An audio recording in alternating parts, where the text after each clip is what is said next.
So, an exciting ride today. We start at the entrance of Sian Ka'an Natural Preserve on our way to Punta Allen.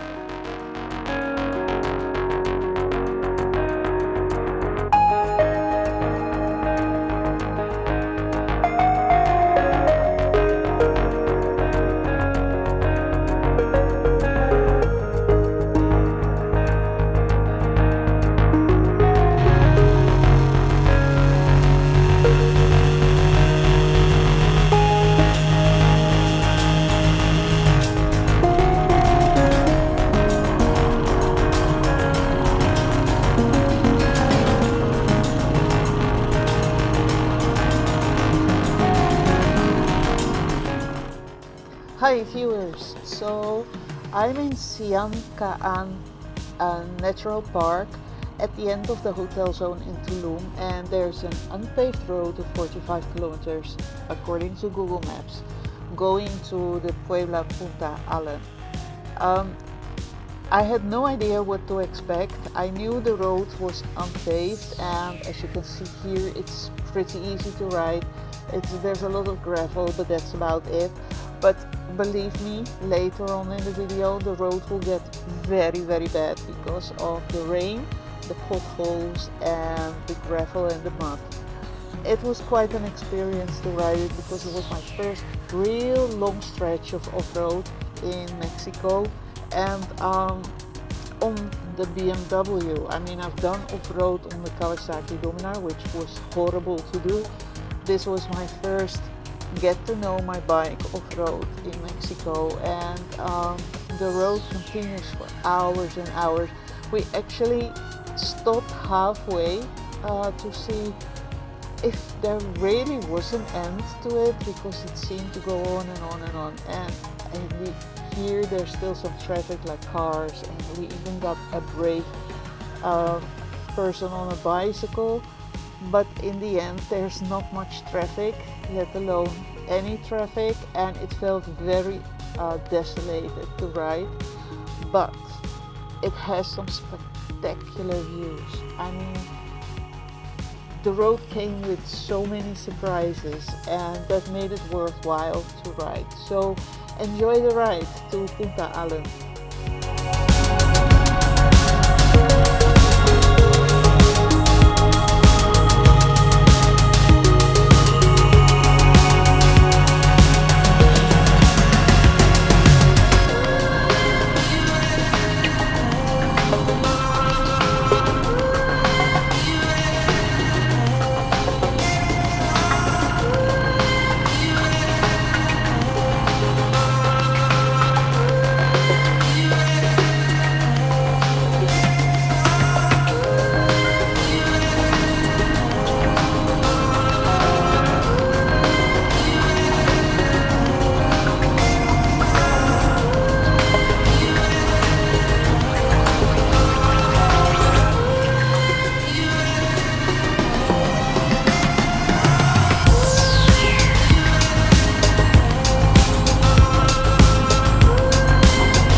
As you can see, there are good parts in this road where you can gear up to third gear, and there are parts in this road that are horrible.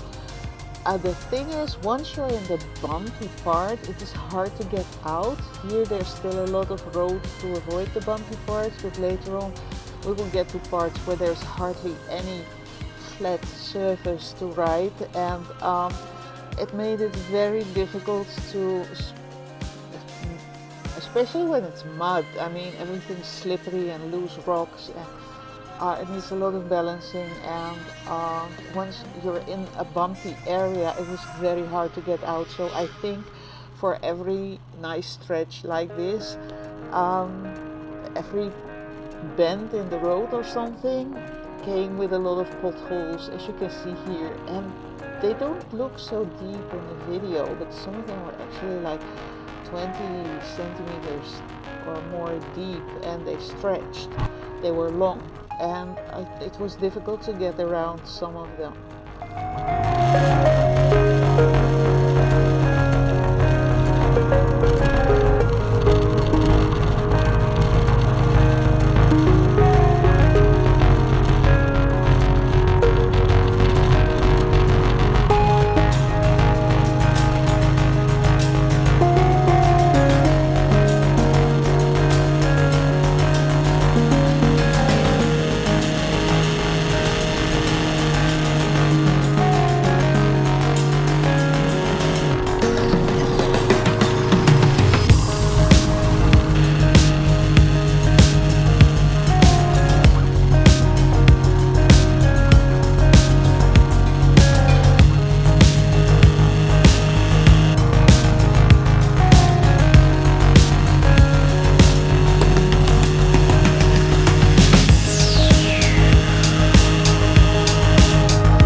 I'm not an off-road person. I kind of knew that already because I didn't like riding the Kawasaki Dominar off-road, but that was also to blame on the type of motorbike because it's a real street bike. Now I'm on a bike that can do both, and the road and off-road, but this kind of roads, I mean, look at this. And because we don't know the roads, you have no idea what's in the muddy water. Actually, once I was in a segment of the road, I could not get out of the bumps, and I was going through the puddles, and there's a lot of rocks and stuff hidden in there that makes it actually pretty difficult to maneuver and to continue riding. There's a video somewhere on the channel how the bikes looked after this adventure, and it's a kind of sticky mud. I had my bags, my tail bags on. Wow, they looked horrendous when I got home. I mean, there was mud everywhere. You can even see it on the camera, and it was not my type of road, so to speak. If you got into a bumpy area, it was very difficult to get out of the bumps once you made a mistake, and to find flat surface again. And because the road was so long and it took forever, I kind of was halfway. I was like, I'm gonna give up. I don't want this anymore. I'm so fed up with this road. But then I knew the pictures I'd seen on Google Maps, so I just continued because I wanted to see the little church by the sea, and that was kind of my drive to finish this road, realizing that it was getting later and later in the afternoon, and we had to get back before dark, because this in darkness simply for me is a no-go. I mean, this is so horrible. And because it's not my favorite type of road, it is uncomfortable, more uncomfortable. If you enjoy it, it's fun, but I don't enjoy riding like this. I prefer like this, or just the highway, you know.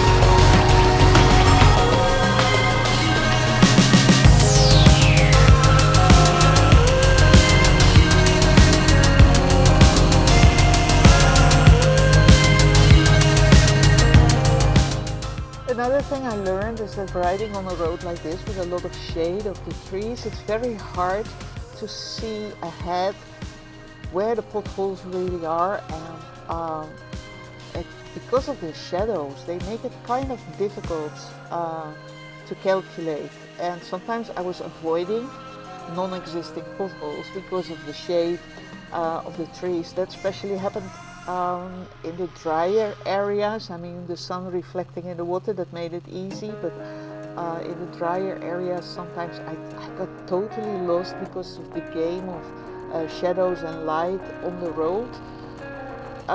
It also showed that I have little to no experience in riding roads like this, and I still need to do a lot more before I get more self-confidence to ride in the mud, because I really hate riding in the mud, and more self-confidence to ride off-road in general.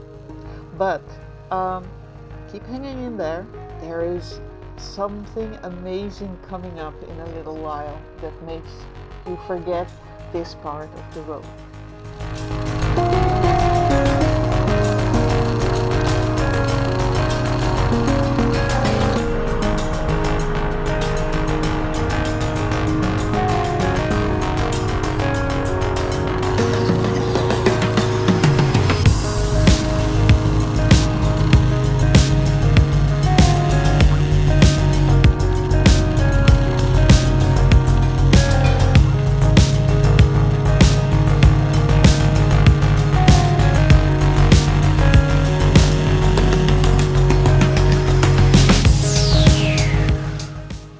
Half of the ride you don't realize you're on this small stretch of land, and there's water on both sides, and here and there through the shrubs you can see it, or I could see it, but because you're so focused and concentrated on the road, you kind of miss out on all the gorgeous views and the nature. I mean, there were butterflies everywhere and birds and parrots, and it was just beautiful. But then once roads open up like they do here, and we find this not finished bridge, God, that makes it so worth.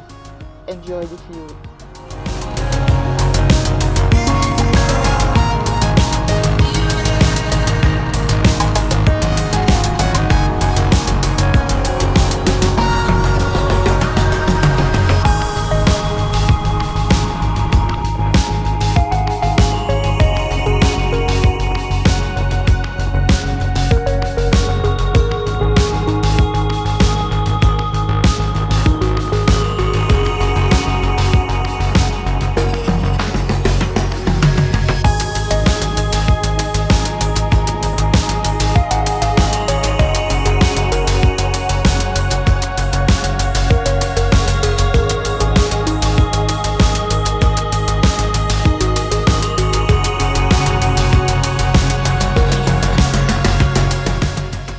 Stunning, wasn't it?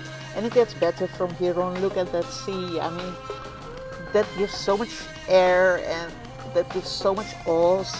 I was surprised about the garbage. I mean, this is a nature park, and in the beginning of the park there were all these rules about plastic, about being here, about nature preservation, stuff like that. But there's actually quite a lot of pollution, but if you look beyond that and you see the beauty, look here, we're almost right on the beach. I mean, this is just stunning. I really love this part of the ride because of the excitement and the sea breeze in your face, and this really breaks that endless stretch of potholes and jungle where you're going through. This makes it a stunning ride.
Quite a few private houses along this road. You can't see them very well in the video, but especially in the beginning there were a lot. But even here in this remote area, 1 or 2 houses, they're all fenced and they don't want anyone in, gates closed, everything like that. There's no electricity, no water, no internet, no telephone, so you have to provide that yourself.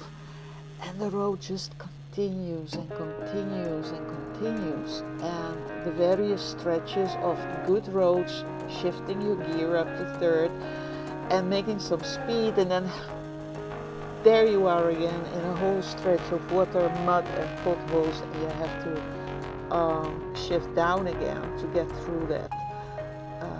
Made it a very, very, very long, endless, seemingly endless journey.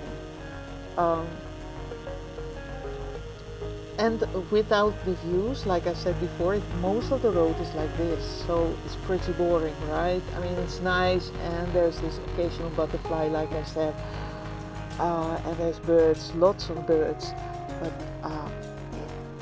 it gets boring because you're so focused on the road and there's so little to see. So let's fasten our seat belts and speed this up a little bit because I'm not even halfway here.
This part I actually got my faith back in the road. It seemed to be going pretty well and being only gravel like this for quite a stretch. Here and there some potholes, but they were avoidable. I mean, it's not that difficult riding it. Still no sight of the village or the Puebla whatsoever, but we knew it could not go on forever and we should be nearly there. So I'm going to cut this video off.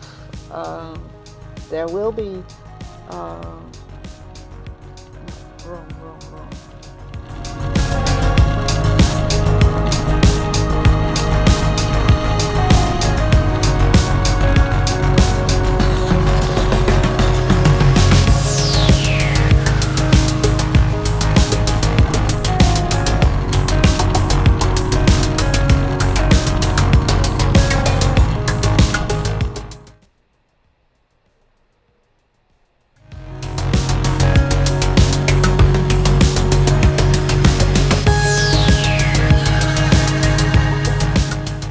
About this time in the ride that I felt a little more confident. I mean, you can see the road is actually pretty good.